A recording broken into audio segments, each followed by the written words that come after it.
معاشرت چھوڑو، اپنے نبی والی معاشرت اپناؤ۔ پہلی شادی میرے نبی نے بیوہ عورت سے کی ہے، اور سب مطلقہ ہیں یا بیوہ ہیں، ایک کنواری حضرت عائشہ بس۔ مولانا ہمارے بچے ہم سے ڈرتے نہیں۔ میں نے کہا تو کیا تم ڈائن ہو جو تمہارے بچے تم سے ڈریں؟ تم ماں بنو، تم یہ سوال کرو کہ ہمارے بچے ہم سے پیار کریں، کیا کیا جائے کہ بچہ جوان ہو تو ان کی پسند کا خیال ضرور کریں، ان کی پسند کا خیال ضرور کریں، ان پر اپنی مرضی مسلط نہ کریں۔ اور کائنات کی سب سے قیمتی چیز انسان ہے، اور اس کی ڈائی اس کی ماں کا پیٹ ہے۔ جب اس پر زیادتی ہوتی ہے اور سختی ہوتی ہے، بدتمیزی ہوتی ہے، جو ہمارے سسرال کا 99% یہی حال ہے، تو وہ اس کی ڈائی اندر سے کریک ہو جاتی ہے۔ پیدائشی طور پر بچے ڈپریشن کا شکار ہو کر پیدا ہو رہے ہیں، وہ جو ماں ڈپریشن برداشت کرتی ہے اور اس کی ڈائی پر اثر ہوتا ہے تو بچہ پیدائشی ڈپریشن کا شکار ہوتا ہے۔ بھائیوں، بہنوں، دوستوں، بزرگوں، بچوں، بچیوں، رمضان کا مبارک مہینہ چل رہا ہے، ہم اس پہ اللہ کا شکر ادا کریں، روزوں کی پابندی کریں، تراویح کا اہتمام فرمائیں، بغیر عذر کے 20 تراویح نہ چھوڑیں کہ ہر سجدے پر 1500 نیکی لکھی جاتی ہے، تو کتنی بڑی کمائی کر کے ہم آتے ہیں۔ آپ 8-10 پڑھ کے چلے جائیں تو کوئی گناہ نہیں کیا آپ نے، لیکن آپ نے نقصان کیا ہے کہ رمضان میں نوافل فرض کے درجے میں چلے جاتے ہیں، تو ہیں وہ نفل لیکن لکھا جا رہا ہے فرض۔ فرض سجدہ کتنا قیمتی ہے یہ آخرت میں ہی معلوم ہوگا۔ قرآن پاک کی تلاوت فرمائیں، کہ جھوٹ نہ بولیں، دھوکے بازی نہ کریں، فراڈ نہ کریں، کسی کے ساتھ بدتمیزی نہ کریں، اور اس قرآن کو سینے سے لگا کے رکھیں۔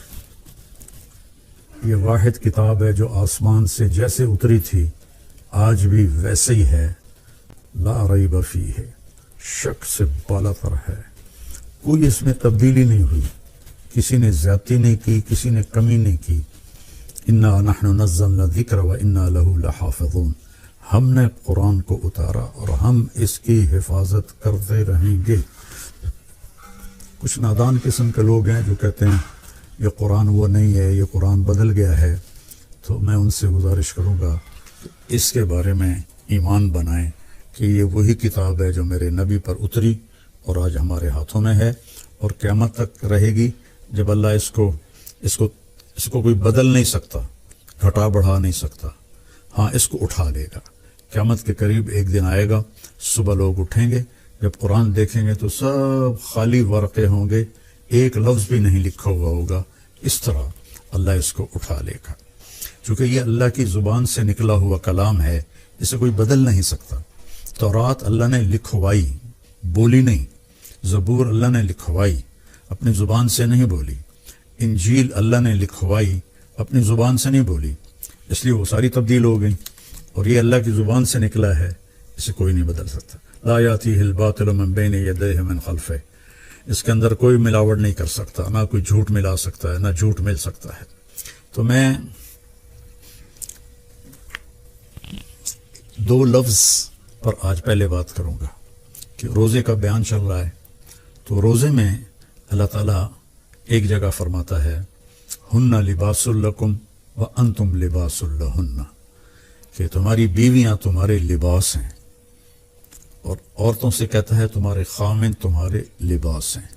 یہ تشبیہ پورے قرآن میں کسی رشتے کی اللہ نے نہیں دی جو خامند اور بیوی کی اللہ تعالیٰ نے تشبیہ۔ خامند اور بیوی کا رشتہ کتنا ضروری ہے۔ ہمارے ہاں تو ہندی معاشرہ ہے، کسی کی بیوی فوت ہو جائے تو اس کو لڑکی نہیں ملتی، اور کسی کا خامند فوت ہو جائے تو اسے خامند نہیں ملتا، کوئی بیوہ ہو جائے، مطلقہ ہو جائے، اس کا کوئی رشتہ نہیں پوچھتا، ایک آدھ بچہ ہو تو وہ بیچاری اسی کے ساتھ ہی گزار دیتی ہے، اس کا کوئی رشتہ مانگنے بھی نہیں آتا۔ میں چاٹ گیا تھا، وہاں میں نے معاشرت دیکھی کہ 8 بچوں کی ماں کو بھی طلاق ہو جائے تو عدت کے بعد فوراً اس کی شادی ہو جاتی، اور جو خامد ہوتا ہے وہ 8 بچوں کو سنبھال لیتا ہے. کہ غریب ملک ہے بالکل, اور یہاں سب کچھ ہے, لیکن کہیں کبھی کسی بیوہ کی شادی ہو, اس کے ساتھ بچے ہو تو کہیں جی اسی بچہ نہیں لینا, اسی بچی نہیں لینی. اللہ کے واسطے یہ ہندی معاشرت چھوڑو, اپنے نبی والی معاشرت اپناؤ. پہلی شادی میرے نبی نے بیوہ عورت سے کی ہے, اور سب متعلقہ ہیں یا بیوہ ہیں, ایک کنواری حضرت عائشہ بس. تو لباس کے لیے کیا ہے, ہم کتنی احتیاط سے رکھتے ہیں, خاص طور پر عورتیں اپنے لباس کا کتنا خیال کرتی ہیں, کیسے وہ ایسے لٹکا کے رکھتی ہیں کہ اس کی کریز خراب نہ ہو. مرد اپنے لباس کا کیسے خیال کرتے ہیں کہ اس کو لٹکا کے رکھتے ہیں, کریز خراب نہ ہو. پھر جب پہن لیتے ہیں ایسے ویسے دیکھتے ہیں میں کیسا لگ رہا ہوں. تو آپ کو کتنا ہی غصہ آیا ہو, کبھی آپ نے اپنا گریبان پھاڑا ہے؟ آپ اگلے کا گریبان پکڑو گے وہ تیری ایسی تیسی, اپنا نہیں پکڑو گے. تو اگر آپ اپنی بیوی کو بے عزت کر رہے ہیں تو آپ نے اپنا کرتا پھاڑ دیا ہے. کوئی آپ کو عقل مند کہے گا؟ آپ اتنی حفاظت کرتے ہیں کہ کھانا کھانے سے پہلے اوپر رومال بچھاتے ہیں, ہوٹلوں میں بھی ملتا ہے, اب گھروں میں بھی ہوتا ہے, کہ تاکہ کھانے کے کوئی ذرات یا سالن کا کوئی قطرہ وہ کرتے پر پڑ نہ جائے. اتنی احتیاط کرتے ہیں. اتنی سی احتیاط آپ کر لیں اپنی بیوی کی اور بیوی اپنے خامند کی, کہ ایک دوسرے کو برداشت کر لیں. جو اللہ کی قسم کھا کے کہتا ہوں, ضد چھوڑنے میں اور جھک جانے میں ساری کامیابیاں اور عزتیں چھپی ہوئی ہیں. میرے ساتھ اللہ نے شہرت کا عجب معاملہ کیا تو مجھے بہت مسائل کا سامنا کرنا پڑا. تو اللہ تعالیٰ نے مجھے ان 2 چیزوں کی توفیق عطا فرمائی. میں ضد کے آگے ہار مان جاتا تھا, پیچھے ہٹ جاتا تھا, اگلے کی پوری کر دیتا تھا, اور جتنا بھی مجھے اوپر کچھ ہوا میں سر نیچے جھکا کے رکھا. میں نے کبھی جواب نہیں دیا, کبھی ترکی بترکی جواب نہیں دیا, کبھی ضد کو ضد سے نہیں توڑا, اپنی ضد کو توڑ دیا اور اپنے آپ کو نیچے جھکا لیا. تو میرے مالک نے میرے اوپر کتنا کرم کیا, میں کیسے بیان کروں کہ میرے قیامت تک زندگی لے کر رہوں اور سجدے میں پڑا رہوں تو میں اللہ کی اس نعمت کا شکر ادا نہیں کر سکتا. آج میں آپ سے مخاطب ہوں اور اللہ میری بات کو پوری دنیا میں پھیلا رہا ہے. اللہ کے واسطے ضد چھوڑ دیں, اگلے کی ضد مان لیں. حتیٰ کہ بچہ بھی ضد کرے نا تو اس کی ضد مان لیں. مائیں اس کی پٹائی شروع کر دیتی ہیں, وہیں سے نفرت کے بیج آپ ان کے اندر بو دیتے ہیں. ایک جگہ میں تھا تو خواتین جمع تھی تو کہنے لگی, مولانا ہمارے بچے ہم سے ڈرتے نہیں. میں نے کہا تو کیا تم ڈائن ہو جو تمہارے بچے تم سے ڈریں؟ تم ماں بنو, تم یہ سوال کرو کہ ہمارے بچے ہم سے پیار کریں, کیا کیا جائے؟ یہ بھی کوئی سوال ہے کہ ہمارے بچے ہم سے ڈرتے نہیں؟ ڈرانا نہیں ہے, قریب کرنا ہے. تو جھک جاؤ, آپ کا گھر آباد ہو جائے گا. اللہ کی قسم کھا کے کہتا ہوں آپ کے گھر میں خوشیاں رہیں گی. اگر آپ ضدوں پر رہیں گے تو پھر اپنے کپڑے پھاڑیں گے. تو اپنے کپڑے پھاڑنے والا یا پاگل ہوتا ہے یا بے عقل ہوتا ہے. تو ایک تو تشبیہ یہ ہے جس میں اللہ تعالیٰ نے ہمیں اتنا خوبصورت سمجھایا ہے کہ ہن لباس لکم وانتم لباس لہن. پھر اس سے ایک اور مطلب بھی نکلتا ہے. جب ہم چھوٹے تھے ہماری مائیں ہمیں جو کپڑے پہناتی تھیں وہ ہم پہن لیتے تھے. جب ہم بڑے ہوئے تو ہم اپنی پسند کا کپڑا خود لینے لگے اور خود یا خریدا یا منگوایا اپنی پسند کا. تو اس میں یہ اشارہ ہے کہ بچہ جوان ہو تو ان کی پسند کا خیال ضرور کریں, ان کی پسند کا خیال ضرور کریں. ان پر اپنی مرضی مسلط نہ کریں. وہ اگر خوشی سے مان رہے ہیں شکر ہے اللہ کا. لیکن مثلا بیٹا کہہ دیتا ہے کہ اماں میں نے یہاں شادی نہیں کرنی, یا بیٹی کہہ دیتی ہے اماں میں نے یہاں شادی نہیں کرنی, وہ اللہ کے واسطے ان کے اوپر زبردستی نہ کرو, جبر نہ کرو. یہ اللہ نے ان کو حق دیا ہے, لڑکی کو بھی لڑکے کو بھی اللہ نے حق دیا ہے کہ وہ انکار کر دے. اس کو لڑائی نہ بناؤ, اس کو نافرمانی نہ سمجھو بچوں کی. یہ بچے اور بچی کا حق ہے تو ماں باپ اس کی رعایت کریں, زبردستی کی شادیاں نہ کریں. بہت تباہی مچتی ہے, بہت تباہی مچتی ہے. عمر گزر گئی ان کے بھیانک انجام دیکھتے ہوئے, جہاں ماں باپ نے ٹھونس دیا لڑکی پر کہ ایتھے ہی کرنی ہے, یا بیٹے پر ٹھونس دیا ایتھے ہی کرنی ہے نہیں تو گھروں نکل جا. یہ اس قسم کی فضول باتیں. یا ہم نے تو بس ارائیوں میں کرنی ہے, ہم نے تو جٹوں میں کرنی ہے, ہم نے تو راجپوتوں میں کرنی ہے. میرے نبی کا فرمان ہے نیک دیکھو، نیک ہو، صالح ہو، اچھے اخلاق والا ہو، جس قوم کا بھی ہو رشتہ جوڑ دو۔ میرے نبی نے اپنی ایک بیٹی اپنے گھرانے میں دی حضرت علی علیہ السلام کو، باقی تینوں بیٹیاں آپ نے اپنے خاندان سے باہر دی ہیں۔ حضرت عثمان کو جو بنو امیہ میں سے تھے 2 بیٹیاں ان کو دی، ابو العاص کو بڑی بیٹی حضرت زینب دی۔ تو رشتوں میں اس بات کا خیال رکھیں کہ بچوں کی رائے کا خیال رکھا جائے۔ بات لمبی ہو رہی ہے لیکن ضروری ہے۔ حضرت علی رضی اللہ تعالیٰ عنہ علیہ السلام تشریف لائے حضرت فاطمہ کا رشتہ مانگنے، اور جبریل پہلے آ گئے تھے کہ یا رسول اللہ نے علی اور فاطمہ کا رشتہ طے کر دیا ہے۔ تو جب آ کر بیٹھے تو شرمندگی سے بول نہ سکے، تو آپ نے خود فرمایا علی کیسے آئے؟ وہ خاموش۔ پھر آپ نے فرمایا فاطمہ کے رشتے کے لیے آئے ہو؟ کہ جی ہاں۔ تو انشاءاللہ کہہ کے اٹھ گئے، ہاں نہیں کی، صرف اتنا کہا انشاءاللہ، حالانکہ وہی آ چکی ہے انشاءاللہ۔ سیدھے گھر گئے، وہ حضرت فاطمہ رضی اللہ تعالیٰ عنہ علیہ السلام کو بلایا اور فرمایا بیٹی علی کا رشتہ آیا ہے، میں ہاں کر دوں؟ اللہ اکبر۔ آج کی بیٹیاں بیچاری ماں باپ کے آگے سر جھکا دیتی ہیں، تو جنت کی عورتوں کی سردار اور حسنین کی ماں، ان کے بارے میں آپ کا کیا خیال ہے؟ بیٹی رشتہ کر دوں؟